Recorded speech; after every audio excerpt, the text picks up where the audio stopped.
Respected YouTube viewers और अधिवक्ता गण, लॉ इंटर्न्स और सोशल एक्टिविस्ट, कानून की अपनी अपनी परिभाषा होती है और कानून बनाने वालों की मंशा हुकूमत समय के साथ साथ बदलती रहती है। कहा जाता है कि जो लॉ है वो किंग की डिजायर है, वो ऑर्डर ऑफ द किंग है। तो ये काल परिस्थिति के हिसाब से बदलता रहता है। 1860 में 1860 में जब मैकाले ने इंडियन पेनल कोड भारतीय दंड संहिता बनाया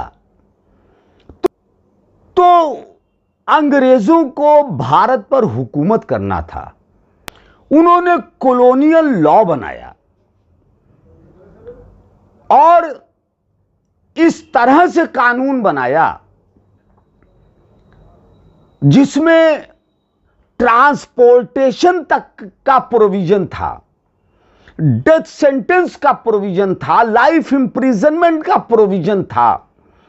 और जो भी अंग्रेज की हुकूमत के खिलाफ बगावत करते थे या अंग्रेजों की हुकूमत का विरोध करते थे और ब्रिटेन की सत्ता को चैलेंज करते थे, उन्हें इंडियन पेनल कोड के तहत और सीआरपीसी के प्रोविजन के तहत गिरफ्तार कर लिया जाता था। उनका ट्रायल होता था और उन्हें डेथ सेंटेंस दे दिया जाता था, ट्रांसपोर्टेशन फॉर लाइफ कर दिया जाता था, काला पानी कर दिया जाता था। मगर शहीदों ने, भारत मां के सपूतों ने, महात्मा गांधी के नेतृत्व में और भी जो पॉलिटिकल फ्रीडम के जो लीडर्स थे उनके नेतृत्व में उन्होंने अंग्रेजों की हुकूमतों को जड़ से उखाड़ फेंक दिया। मगर अंग्रेज चले गए और यहां पर 15 अगस्त 1947 को भारत आजाद हुआ। मगर वो Indian penal code, criminal procedure code और इंडियन एविडेंस एक्ट उसी तरह लागू रही और पुलिस एक्ट भी उसी तरह लागू रहा। जिस मोडस ऑपरेंडी से अंग्रेजों ने भारत के अंदर 150 साल तक हुकूमत किया और जिस तरह से जिला के कलेक्टर का दबदबा था और जिस तरह से थानेदार का दबदबा था वो बरकरार रहा। चेहरे बदल गए।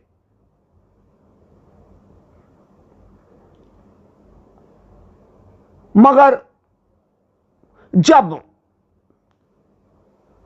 कई वर्षों के बाद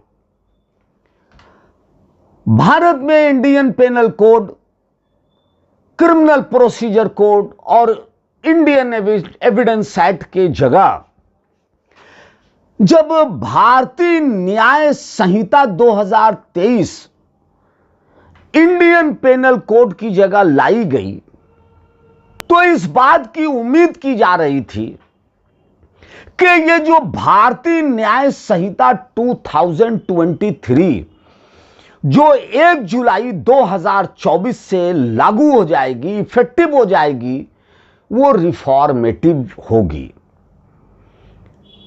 उसमें भारत के नागरिकों का सम्मान रखने की कुव्वत और ताकत होगी, स्पिरिट होगी। ये एक उम्मीद रखी गई। मगर भारतीय न्याय संहिता के जो भी प्रोविजंस हैं उनमें ज्यादातर कट और पेस्ट के प्रोविजंस हैं।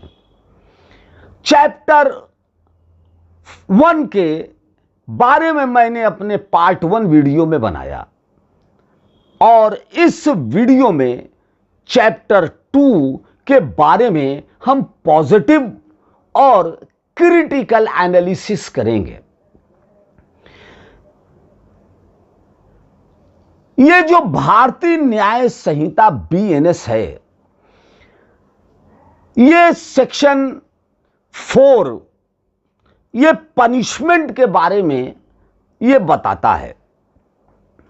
ओल्ड इंडियन पेनल कोड में 53 से पनिशमेंट के बारे में डिस्क्राइब किया गया था और ये कहा गया सेक्शन 4 में BNS में कि the punishments to which offenders are liable under the provisions of this Sanhita are, तो नंबर 1 डेथ, दूसरा इंप्रिजनमेंट फॉर लाइफ।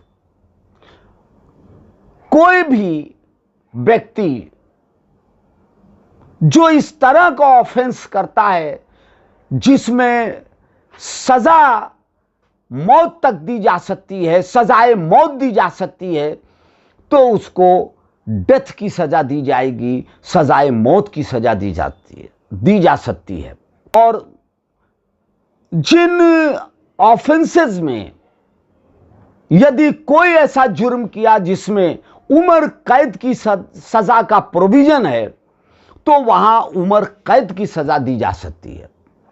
इसके साथ ही साथ जो कैद की सजा है, जेल की सजा है, इसको एक रिगरस इंप्रिजनमेंट और दूसरा सिंपल इंप्रिजनमेंट में बांटा गया है। यह सेम उसी तरह है जिस तरह 53 ओल्ड IPC में है।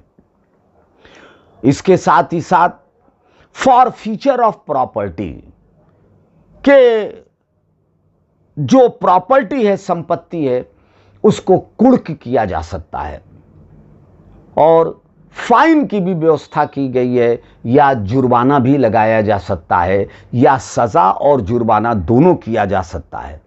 इसमें एक चीज ऐड की गई है जो 53 IPC में नहीं थी।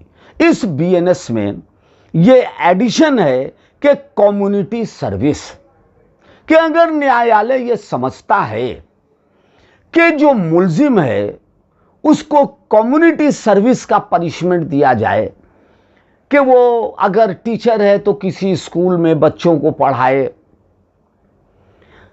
या डॉक्टर है तो फ्री कैंप लगाए, अगर शिक्षित है तो बच्चों को पढ़ाए, या होम सेंटर में जाकर सर्विस दे। इस तरह की जो भी कम्युनिटी सर्विस है वो न्यायालय अगर उचित समझता है तो वो दे सकता है। ये कम्युनिटी सर्विस का जो एडिशन किया गया है पनिशमेंट में, ये एक रिफॉर्मेटिव है, ये एक अच्छा कदम है। मगर पनिशमेंट के सेक्शन 4 में जो डेथ सेंटेंस रखा गया, हमारे अपने व्यक्तिगत विचार हो सकते हैं।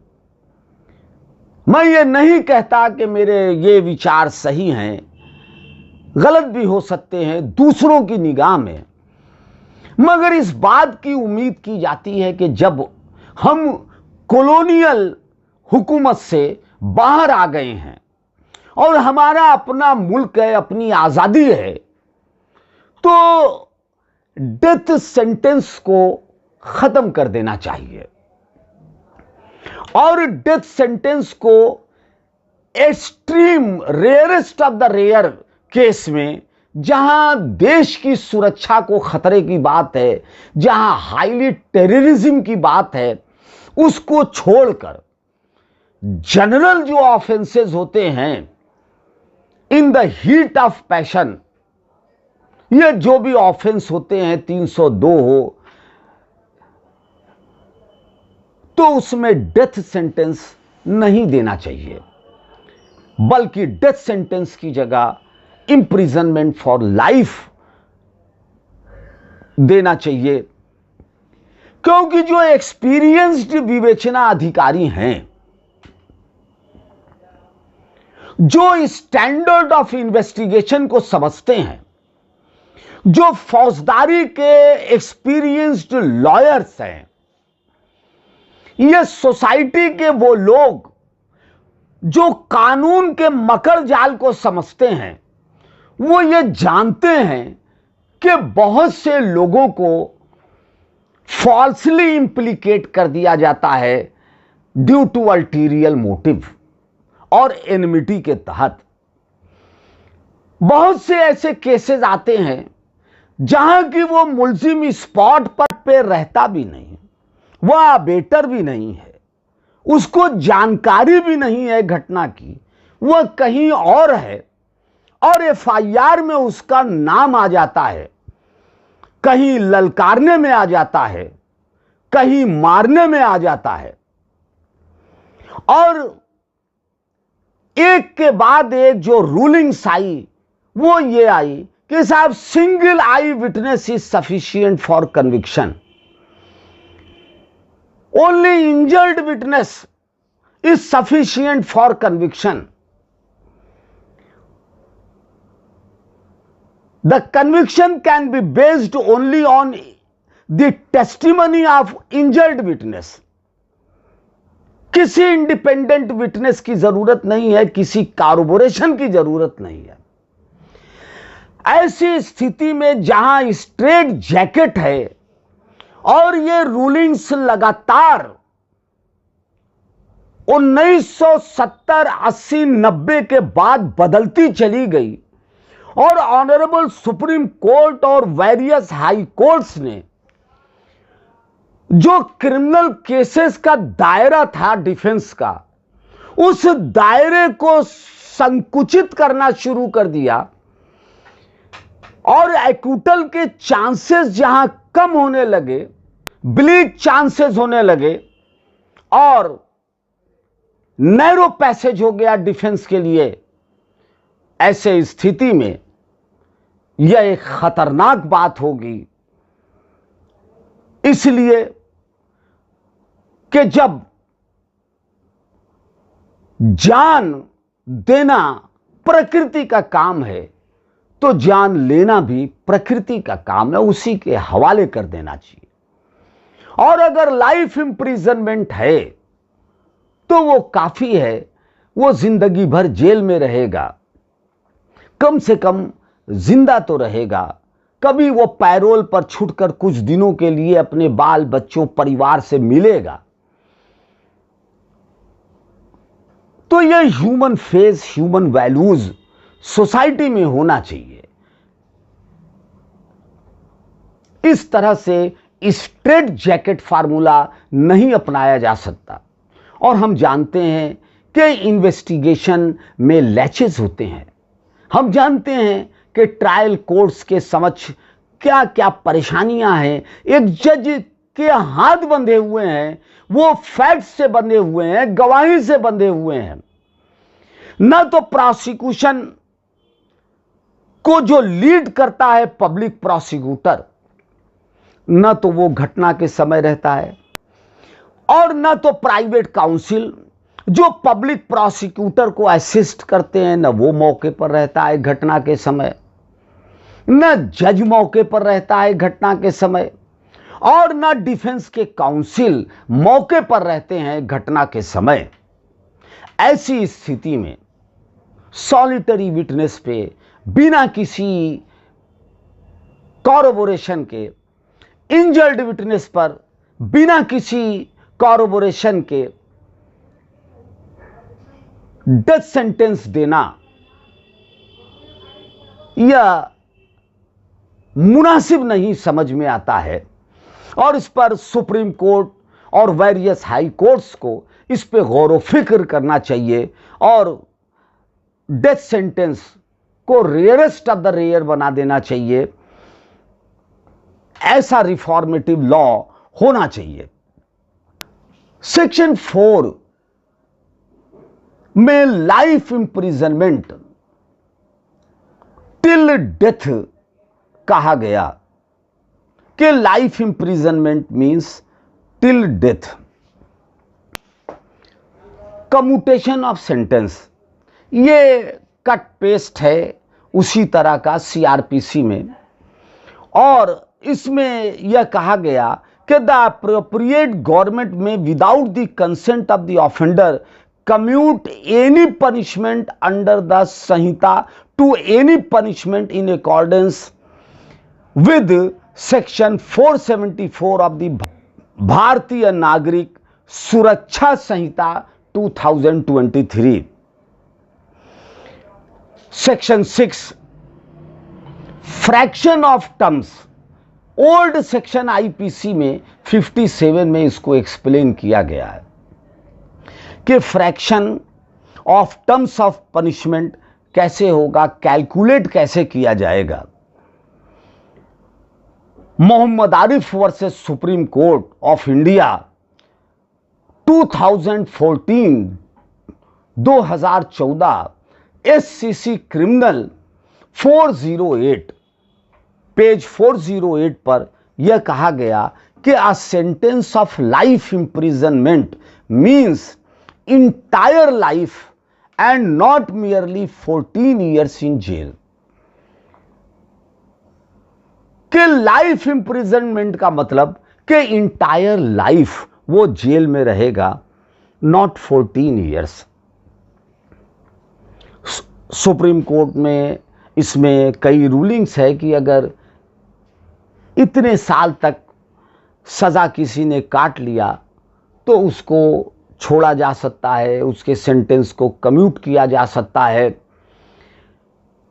तो लाइफ इंप्रिजनमेंट को 20 साल तक कन्फाइन कर देना चाहिए। अगर किसी को लाइफ इंप्रिजनमेंट हुआ है तो उसे 20 साल तक की जेल होनी चाहिए, 20 साल तक कन्फाइनमेंट जेल में उसका होना चाहिए। 20 साल तक अगर वो जेल में रहेगा तो ये सज़ा उसके लिए काफ़ी है। ये एक इस पे कंसीडर किया जा सकता है, डिबेटेबल सब्जेक्ट है, ये डिबेट किया जा सकता है। Section 7 BNS sentence may be in certain cases of imprisonment wholly or partly rigorous or simple। ये आईपीसी के सेक्शन 60 का कट पेस्ट है कि कई ऑफेंसेस हैं तो किसी में रिगरस इंप्रिजनमेंट भी दिया जा सकता है, सशर्म कठोर कारावास भी दिया जा सकता है, और किसी धारा में साधारण सिंपल कारावास भी दिया जा सकता है। कभी कभी ऐसा देखने को मिलता है कि 323, 325, 506 आईपीसी में भी 452 में कभी कभी कठोर कारावास 60 साल के पूरे 60 साल से ज्यादा के जो व्यक्ति हैं, मुलजिम हैं, उसको सश्रम कारावास दे दिया जाता है, रिगरस इंप्रिजनमेंट दे दिया जाता है। तो ट्रायल कोर्ट को इस पर सोचना चाहिए कि एक 60 साल के ऊपर का व्यक्ति है या स्त्री है और वो 60 साल 65 साल की उम्र है उसकी, और उसे सश्रम कारावास अगर दिया जाए, रिगरस इंप्रिजनमेंट दिया जाए, तो उसको जेल के अंदर कितनी परेशानी होगी, कितना इनह्यूमन वो फील करेगा, कितनी ज्यादा उसको दिक्कत आएगी। तो इसलिए अगर 60 इयर्स के ऊपर अगर है, 65 साल है, 70 साल का कोई व्यक्ति है और अगर उसका कन्विक्शन होता है, गिल्टी होल्ड किया जाता है, तो सिंपल पनिशमेंट भी उसे दिया जा सकता है। इस तरह का रिफॉर्म जुडिशियल सिस्टम में, क्रिमिनल जस्टिस सिस्टम में किया जा सकता है। एक रिफॉर्मेटिव, एक ह्यूमन फेस लॉ को दिया जा सकता है। Section 8 BNS amount of fine liability in default of payment of fine ETC। ये ओल्ड आईपीसी के 63 में है, जिसको 63 आईपीसी की सेक्शन को सेक्शन 8 में लाया गया है और यहां कट पेस्ट किया गया है। और इसमें यह कहा गया कि अगर कोई फाइन किसी को होती है और वो फाइन नहीं जमा करता है, in default of payment of a fine, तो shall not exceed 1/4 of the term of imprisonment which is the maximum fixed for the offence. तो अगर किसी जुर्म की मैक्सिमम जो सजा है और अगर उसके ऊपर जुर्माना भी लगाया गया है, फाइन भी लगाया गया है, तो जो मैक्सिमम पनिशमेंट है, सजा है, उसकी 1/4 ही सजा होगी, 1/4 ही उसे जेल की सजा होगी।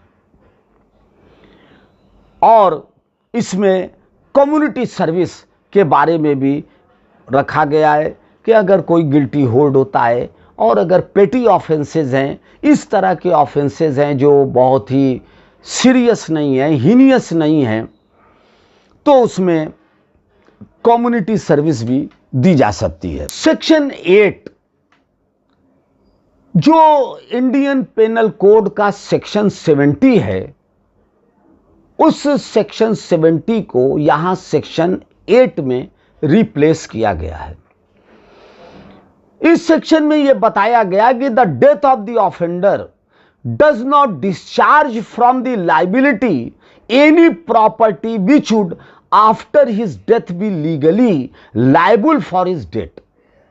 अगर उसके ऊपर कोई फाइन है, डेट है, कर्ज है, तो वो जो ऑफेंडर है अगर वो मर भी जाएगा तब भी उसके प्रॉपर्टी से वसूला जाएगा।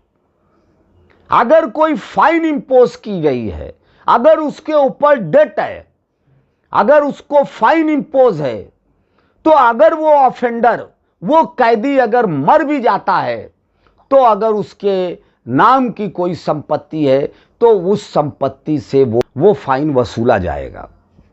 इसी तरह सेक्शन 9 है जो आईपीसी 71 का कट पेस्ट है। सेक्शन 10 72 आईपीसी का कट पेस्ट है। सेक्शन 11 सॉलिटरी कन्फाइनमेंट, ये ओल्ड आईपीसी 1860 के सेक्शन 73 को यहां पे बीएनएस में सेक्शन 11 में लाया गया। तो सॉलिटरी कन्फाइनमेंट को भी हमारे समझ से खत्म कर देना चाहिए। वो अंग्रेजों के जमाने में जब जो पॉलिटिकल लीडर्स हुआ करते थे, वो जब अरेस्ट होते थे तो उनको जेल में रखा जाता था, तो उन नेताओं को एक दूसरे से अलग रखा जाता था, सॉलिटरी कन्फाइनमेंट दिया जाता था, ताकि वो एक दूसरे से बात न कर सकें, एक दूसरे से विचार विमर्श न कर सकें। और सॉलिटरी कन्फाइनमेंट में उनको एकांत में रखा जाता था। और उसी प्रोविजंस को जो कॉलोनियल लॉ थे, उसको 1860 के साथ ही साथ ये न्यू बीएनएस भारतीय न्याय संहिता में भी इसको उसी तरह रखा गया है। मगर सॉलिटरी कन्फाइनमेंट की कोई आवश्यकता नहीं है, इसकी कोई जरूरत नहीं है। Section 13 enhanced punishment for certain offences after previous conviction. अगर कोई प्रीवियस कन्विक्शन हुआ है और अगर किसी मुल्जिम ने कोई जुर्म किया है और अगर उसको पूर्व में सजा हो चुकी है और वो पूर्व में सजा याफ्ता है, तो उसकी सजा को इनहैंस किया जा सकता है, बढ़ाया जा सकता है। ये सेक्शन 13 में है। क्योंकि 70-75 साल की इस आज़ादी के बाद भी अगर इस देश के नागरिकों को इस तरह से कठोर दंड दिया जाए और इस तरह से छोटी छोटी बातों पे इतने लंबे लंबे इम्प्रिजनमेंट्स दिए जाएं,